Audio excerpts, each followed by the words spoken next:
Pessoal, vamos falar sobre a situação na Ucrânia, o que aconteceu nas últimas horas aí na linha de frente, as alterações que houve. Vamos falar principalmente hoje sobre uma série de vídeos que mostraram danos que foram causados pelos últimos ataques ucranianos lá na Crimeia e ao grupo Wagner e a várias outras ações aí ucranianas que causaram danos aos russos, mas que só agora a gente tem acesso a informações mais precisas sobre isso. Pessoas, obrigado aí ao pessoal que sugeriu as notícias. Obrigado a você que está assistindo o nosso vídeo. Se você gosta do nosso conteúdo, por favor, deixe o seu like e se inscreva aqui no canal, né? Pois bem, vamos começar falando sobre a linha de frente aqui, mas não teve nenhuma grande mudança não, tá? Então vocês podem ver aqui que Kharkiv não teve grande mudança. Houve uma tentativa dos russos de avanço aqui próximo a Kharkiv, nessa região aqui de Pecheniri, mas não tiveram sucesso, não conseguiram avançar. Aqui eles estão tentando retomar a iniciativa aqui em Izium. Então lembra que os ucranianos conseguiram retomar várias cidades aqui nessa região. A gente já falou sobre isso. É uma contraofensiva ucraniana importante aqui em Izium. Retomaram Borodchny, Dovenki e mais várias outras cidades por aqui, e os russos estão tentando avançar novamente. Não conseguiram avançar ainda, mas estão tentando retomar a iniciativa nessa área.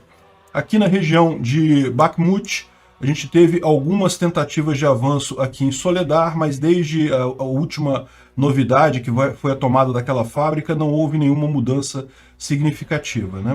E é curioso ver porque o principal grupo que estava fazendo esse avanço aqui direto em Bakhmut, que estava avançando por aqui, era justamente o grupo Wagner, e como você repara agora, você não tem nenhuma ação mais forte deles, né? Isso aqui provavelmente eram membros do próprio exército russo, e aqui embaixo a gente tem também mais membros do exército russo tentando fazer alguma coisa.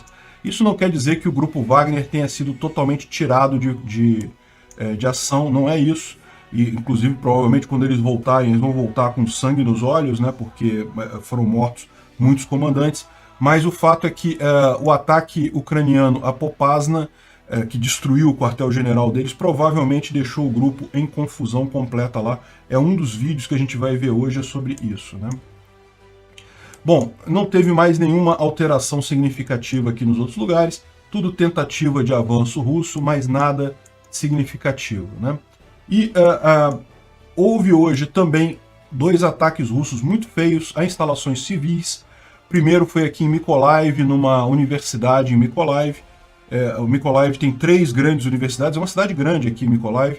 Tem 3 grandes universidades, 2 já haviam sido bombardeadas pelos russos e a terceira foi bombardeada agora. Alvos civis, nenhuma significância militar. E o outro alvo que também foi atingido foi aqui um centro de lazer nessa região aqui de Odessa, né? Em Oleksandrivka, nessa região aqui que foi atingido também, muito feio, muita destruição, mas também alvos civis, alvos que não têm nenhuma importância militar no final das contas. Realmente muito triste que os russos continuem agredindo a Ucrânia dessa forma, né? Entende-se o desespero deles justamente porque eles estão numa situação ruim, cada vez pior agora. Bom, houve alguns ataques de HIMARS ontem, então, por exemplo, teve aqui em Zdanivka, que é essa cidadezinha aqui no Oblast de Donetsk. Então foi uma explosão, dá para ver aqui o vídeo das munições explodindo e a fumaça lá atrás, né? Teve também em Pervomaisk, isso aconteceu agora há poucas horas, na madrugada desse dia 17, também uma destruição de alguma coisa lá na região de Luhansk. Pervomaisk fica aqui, ó, perto de Severodonetsk, mas é onde houve esse ataque aqui também. Há alguma coisa lá dos russos. Pode ser depósito de munição, pode ser centro de controle, pode ser tropa, equipamento, enfim. Bom, e aí essa é a parte interessante aqui dos ataques que a gente tem informação. Esses ataques já aconteceram alguns dias atrás, mas é aquele negócio, você sabe, depende de alguém filmar a coisa e botar num canal da internet para a gente poder ver o que está acontecendo, né? E isso daqui é o resto de um centro de comando do exército russo em Lysychansk. Você lembra, alguns dias atrás a gente falou realmente sobre um bombardeio em Lysychansk com HIMARS, e a gente não tinha muita informação sobre isso, e agora a gente pode ver que realmente foi uma destruição completa do prédio de comando dos russos lá na região, né? Estão aqui os soldados russos procurando aí sobreviventes ou tentando alguma coisa aqui, mas o prédio de comando foi totalmente destruído. Isso daqui é diferente do caso lá do Grupo Wagner, né? O Grupo Wagner também ficou em ruínas completas, mas é outra situação. Aqui, ó, tem um vídeo desse ataque também. Esse aqui é o momento do ataque lá em Lysychansk, filmado pelos russos, né? Aí eles estão brincando aqui que eles decidiram fumar no prédio e coisa e tal, né? Não fumaram no prédio, né? Aquela velha desculpa dos russos de que a culpa é de um soldado e coisa e tal. E tá aqui aquele vídeo que a gente acabou de ver também com os danos da destruição desse prédio lá em Lysychansk, né? Bom, também saiu um outro vídeo sobre aquele ataque em Nova Kakhovka. Também a gente já mostrou esse ataque aqui de HIMARS, tá vendo aqui? É aquela represa, né? Onde tem a represa lá em Nova Kakhovka, e aqui era a base dos russos na região. Dá para ver vários equipamentos militares aqui, e tudo devidamente destruído completamente também. Mais uma filmagem dessa região aí mostrando a destruição completa, né? E esse aqui é a informação nova que a gente tem do Grupo Wagner, lá do comando deles em Popasna. Como a gente falou, o comando foi atacado por HIMARS e a gente sabe que morreram até 100 combatentes do Grupo Wagner, mas principalmente morreu muita gente do alto comando do grupo. E o que acontece? Tem até suspeita de que o chefão do grupo tenha morrido nesse ataque, não há certeza, mas há a suspeita disso. Mas muita gente do comando do grupo certamente morreu. E esse aqui é um exemplo, olha só. Esse canal aqui no Telegram, chamado Grey Zone, é um dos maiores canais do Telegram do grupo Wagner, né? Eles têm vários canais do Telegram em que eles fazem informações, recrutam pessoas e coisa e tal. E esse aqui era um dos maiores dele, com 268 mil pessoas participando aqui. E a última postagem é do dia anterior ao ataque, ou seja, depois desse ataque não teve mais nenhuma postagem. Então suspeitava-se que pode ter havido, o cara pode ter morrido, mas depois isso foi confirmado. Tem um outro canal de comentários ali em que ele fala justamente, o pessoal que fala que não perdemos o cara lá, ele usa o nome dele aqui, que era o administrador do Grey Zone e coisa e tal. Infelizmente ele veio a falecer em Popasna. Ou seja, confirmaram de fato que o cara morreu nisso daí. Ele era um comandante lá do grupo Wagner, né? Então, ou seja, a gente confirma que teve muita morte de gente importante dentro do grupo Wagner. Talvez até o chefão de todos. Vamos torcer. Esse a gente não confirmou ainda. Não tem nenhum comunicado dizendo que ele está vivo, mas também não há certeza de nada, né? Isso daqui é o ataque da base aérea de Saki. Você lembra? Teve lá já foi uma semana atrás, né, aquela base aérea de Saki lá na Crimeia, que foi aquele grande ataque, coisa e tal, que a Rússia disse que nenhum avião foi danificado e coisa e tal. E na época a gente viu que alguns aviões haviam sido danificados, a foto aérea mostrava avião danificado. Na versão oficial russa ainda foi só um avião danificado e 2 pessoas mortas e mais nada, né? Não mudaram a versão deles, mas dá para ver claramente nesse vídeo aqui que emergiu agora, o pessoal mostrando aqui um monte de avião danificado aqui.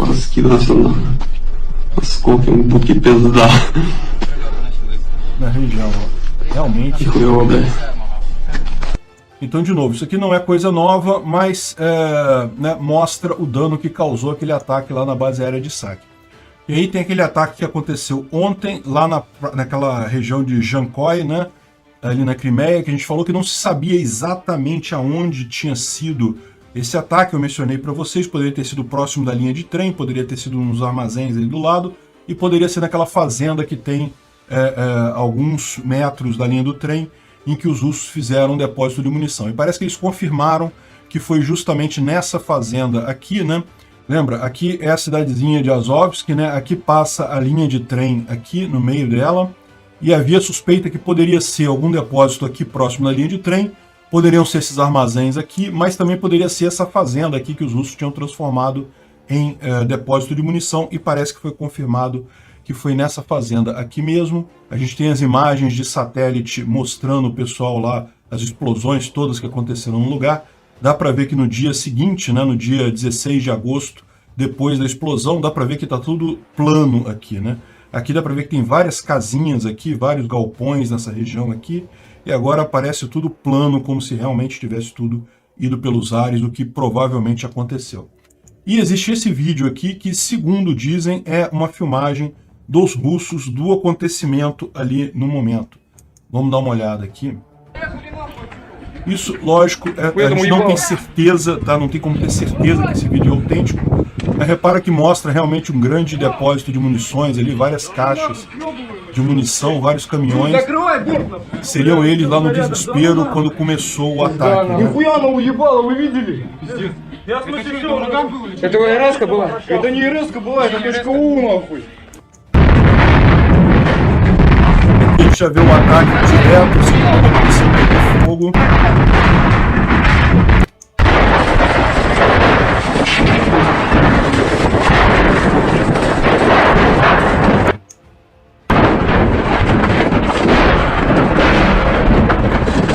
Enfim, o vídeo é longo, não vale a pena eu mostrar ele todo aqui, mas você vê que mostra desde os soldados, primeiro sem entender o que estava acontecendo quando começaram as explosões, até a explosão completa do depósito ali. Evidentemente o soldado que estava filmando sobreviveu, mas dá para ver que a coisa foi feia ali, né? Como vocês sabem, todos os dias eu boto o link para todas essas abas aqui na descrição do vídeo e no primeiro comentário também. Leva alguns minutos, tá? Eu posto o vídeo, aí depois de alguns minutos eu boto essa lista com os links dos vídeos. Então se você quiser ver esse vídeo completo aqui depois, vai estar nessa lista lá, né? Mas ontem teve também uma outra suspeita de ataque, não se sabe se foi um ataque, pode ter sido um acidente, um russo fumando, né? Sempre acontece. Mas em Simferopol, aqui na verdade no distrito de Gvardisk, que é uma base aérea importante aqui em Simferopol. Então repara que, na verdade, essas três aqui, ó, são as três principais bases aéreas russas na Crimeia, que é a base de Saki, que foi atingida semana passada, em Jankoy, aqui nessa região aqui, que foi atingida ontem, e também Simferopol, também essa base de Gvardisk, que também foi atingida ontem, supostamente, né? Então, tudo que a gente sabe é que teve uma grande coluna de fumaça saindo dessa base, mas ninguém tem informação ainda sobre exatamente o que aconteceu aqui, né? A informação que eles deram, o aviso lá no Telegram lá dos russos, dizendo que havia uma grande coluna de fumaça saindo da base e coisa e tal. Eu confesso para vocês que eu não consigo ver muito bem a partir daqui onde seria essa coluna de fumaça, mas a partir dessa foto aqui, né? Mas essa em Gvardosk é justamente uma dos aeroportos da 37ª Regimento de Aviação Composta da Rússia, né? E que tem vários esquadrões lá de aviões. Então, não temos informações ainda, mas estamos aguardando isso daí, devemos ter essa informação nos próximos dias, né? E o que tinha nessa base? Bom, tinha um monte de aviões aqui, como a gente pode ver, um monte de aviãozinho nessa base. Pode ser que alguns deles tenham sido atingidos nisso daí, né? Bom, o fato é que aqui o pessoal do Instituto para Estudo da Guerra, eles falaram justamente sobre esses ataques da Ucrânia ontem sobre a Rússia, e conforme eles disseram, conforme eu disse ontem também, a ideia justamente parece ser bastante clara de destruir os possíveis mecanismos de suprimento de logística para a parte sul da Ucrânia, para a parte ocupada da Ucrânia no sul, né? Então os ucranianos eles querem tomar a parte de Kherson, mas é lógico, eles não vão fazer isso enquanto os russos tiverem munição abundante e coisa e tal, porque isso vai causar muito dano. Então é melhor, antes disso, destruir essa logística russa toda para enfraquecer eles o suficiente e facilitar essa tomada logo em seguida, né? Eles falam aqui que uma coisa importante que o governo ucraniano oficialmente não reconheceu ter sido um ataque ucraniano àquela base lá em Jankoy, mas que o New York Times reportou que um oficial sênior ucraniano falou que teria sido obra de uma elite militar ucraniana, o que a gente falou ontem também, né? Enfim, parece que a conclusão deles é basicamente a mesma que a nossa, e ele chama atenção aqui para uma coisa também, sobre o fato de que os civis russos, a quem pode sair, está saindo da Crimeia. E isso é uma coisa que a gente observa de fato, né? Aqui, ó, você tem aqui, depois das explosões na Crimeia, essas últimas que houveram ontem, Isso daqui é o pessoal na estação de trem de Simferopol, as pessoas que estavam embarcando para a Rússia e agora não conseguem mais, né? Porque lembra, o trem de Simferopol, que fica aqui, né, que é uma cidade central aqui na Península da Crimeia, para a Rússia, como é que ele fazia? Ele vinha até aqui e daqui pegava o trilho para passar na ponte da Crimeia aqui em Kers, né? Então, ou seja, uma vez que essa linha de trem aqui foi obstruída, simplesmente não está passando mais trem nessa região, e daí você tem agora uma fila de gente, uma enorme quantidade de pessoas que estava querendo pegar o trem para a Rússia e não consegue ir devido a essa interrupção. E o pessoal querendo sair de lá de qualquer jeito, né? Outra coisa curiosa é que nas últimas 24 horas, 10 mil propriedades residenciais foram colocadas à venda na Crimeia. E a gente já tinha falado isso quando aconteceu também o ataque no aeroporto de Saki, mas agora, evidentemente, de novo, você teve um enorme engarrafamento dos russos saindo da Crimeia, né, e botando coisas para vender, pelo visto. Tá aqui, ó, recorde de tráfego, de engarrafamento na ponte de Kerch, que é a ponte da Crimeia, né? Aí o pessoal tá brincando aqui que, pô, tá na hora de ir a pé, né? Olha só, ir a pé leva só um dia, quase 2 dias, dá para chegar lá na ponte, porque de trem vai ser complicado, é melhor o pessoal ir a pé mesmo lá para a ponte da Crimeia. E ontem, à noite, a ponte da Crimeia foi fechada, segundo diziam algumas fontes, por receio de um ataque ucraniano, ou seja, que a Ucrânia iria atingir a ponte lá da Crimeia e, portanto, o tráfego foi fechado nessa ponte. Depois foi reaberto. Tem gente dizendo também que, na verdade, não foi isso, é que os russos queriam dar um jeito de impedir esse êxodo. Tá ficando feio para os russos esse êxodo de pessoas da Crimeia, né? De russos da Crimeia em direção à Rússia. Então eles queriam tirar isso aí, parar isso um pouquinho. Só que na verdade só vai acabar acontecendo, gerando mais engarrafamento ainda, mostrando mais o desespero dos russos para sair da Crimeia, né? Isso aqui é um ponto importante. Parece que os russos estão tentando colocar em operação algumas barcaças antigas lá na região de Kherson, justamente para poder transportar equipamento pesado para outro lado do Dnipro, né? Então existem alguns portos ali em Kherson, né? Kherson é uma cidade portuária, e daí eles estão reativando algumas barcaças antigas justamente pela capacidade delas transportarem equipamento mais pesado. A ponte de Antonivka, como a gente sabe, não está podendo passar carros pesados lá. Eles improvisaram uma balsa, mas aquela balsa também não consegue levar equipamentos pesados, no máximo carro civil e coisa e tal. Então o que eles estão fazendo é buscando algumas balsas antigas de transporte de carga para fazer essa travessia. Veja, é possível que eles consigam fazer isso, mas lembre-se, de qualquer forma, é uma forma de transporte muito mais lenta do que eles tinham antes. Então, no final das contas, o objetivo ucraniano de interromper ou dificultar o transporte foi atingido, né? Continua sendo muito difícil o pessoal fazer isso, mas dá para ver aqui que eles estão movendo balsas de uma margem para outra do rio, provavelmente transportando equipamentos militares, né? Saiu uma coluna no Washington Post esclarecendo alguns pontos bem interessantes aqui. Isso bate muito com o que eu penso, né? Ou o que eu pensei no início da guerra, e explicando por que os Estados Unidos tiveram dificuldade de convencer os aliados e o próprio Zelensky do risco de invasão lá no início da guerra. Todo mundo sabia que havia o risco, mas a questão toda é que o risco era iminente, e o Biden tinha informações pelos serviços secretos que o Putin iria de fato invadir, e no entanto as pessoas não acreditavam. Não, existe o risco, mas não deve ser tanto assim, coisa e tal. Eu mesmo fui um que caí nessa. Falei, olha só, na época eu falei, eu acho pouco provável que a Rússia invada de fato. Não vão ser loucos de fazer isso, né? E a justificativa que essas pessoas todas deram para não acreditar na invasão russa da Ucrânia naquela época é a mesma explicação que eu dou para todo mundo. Eu falo, olha só, os planos, se você descobre planos de uma pessoa para atacar um país e esses planos são totalmente idiotas, a chance de você acreditar que você reagir racionalmente e considerar que isso é tão idiota que a pessoa não vai fazer isso é grande, né? Ou seja, é exatamente a situação. Todo mundo percebia que o caso da Rússia invadir a Ucrânia ia ser uma derrota enorme para a Rússia econômica, tá? Até aquele momento eu não imaginava que ia ser também uma derrota militar.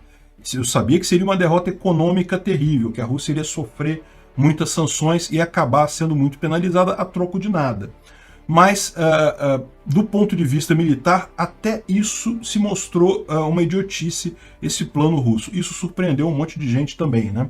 Então é curioso esse artigo aqui no Washington Post, também vai estar aí na lista das abas daqui, né? Bom, aqui está falando que os oficiais da defesa da Inglaterra disseram que a Rússia está com dificuldades de manter o controle do Mar Negro. E, na verdade, não é isso. A Rússia, o que os oficiais de defesa britânicos falaram é que a Rússia perdeu o controle do Mar Negro. Ela não consegue mais patrulhar e manter o controle sobre o Mar Negro devido à perda do Moskva e vários outros navios que foram perdidos aí ao longo do tempo, né? E também a explosão na base aérea de Saki, coisa e tal. Ou seja, no final das contas, a Rússia perdeu a capacidade de manter o domínio ali no Mar Negro. É uma boa notícia que a gente tem, na verdade, uma má notícia para os russos. Bom, vai haver uma reunião entre o Zelensky, o Erdogan e o Guterres, lá da ONU, né? Eles vão se reunir em Lviv na quinta-feira, agora dia 18, ou seja, amanhã, e devem discutir vários assuntos, entre eles o corredor de grãos lá da ONU. Talvez tenha que melhorar alguma coisa, alterar alguma coisa no acordo. Ou muitos dizem também que, na verdade, a ideia é envolver o Erdogan também na negociação da questão da usina hidrelétrica, a usina nuclear de Enerhodar, ali na parte sul da Ucrânia. A gente falou sobre esse caso, a Rússia está ameaçando atirar na usina e coisa e tal, e ninguém comprou esse terror da Rússia, mas é lógico, é uma preocupação de todo mundo essa usina ali, talvez seja esse o motivo da negociação, né? Bem, uma repórter da rede de TV russa, a RT, acabou se explodindo numa mina pessoal próxima de Donetsk, né? Vocês sabem, tem muitos repórteres russos lá na linha de frente cobrindo a guerra, e volta e meia um deles acaba tendo este problema. Ao contrário dos ucranianos, que a gente tem muita informação por meio de informação descentralizada, são os próprios soldados, são as próprias pessoas da Ucrânia que postam as informações na internet. Do lado russo eles não têm isso, então eles contam muito com a rede, digamos, formal ou tradicional de informações lá. E essa repórter, a Zemfira Suleimanova, ela pisou numa mina desse tipo aqui, ó, eles chamam de borboleta, ou enfim, é uma mina verdinha, pequenininha, de plástico, parece inofensiva, mas tem uma carga de explosão capaz de matar uma pessoa. Então, se você pisar nessa mina, ela é pequenininha, dá para ver pelo cara segurando ela aqui na mão, e às vezes fica cheio delas num monte de lugar, e daí a repórter russa foi encontrar Satanás lá no inferno, né? Muito bom. A Rússia multou o Yuri Shevchuk, que é um dos líderes da banda, um guitarrista e vocalista da banda DDT, que é uma banda que faz muito sucesso lá na Rússia.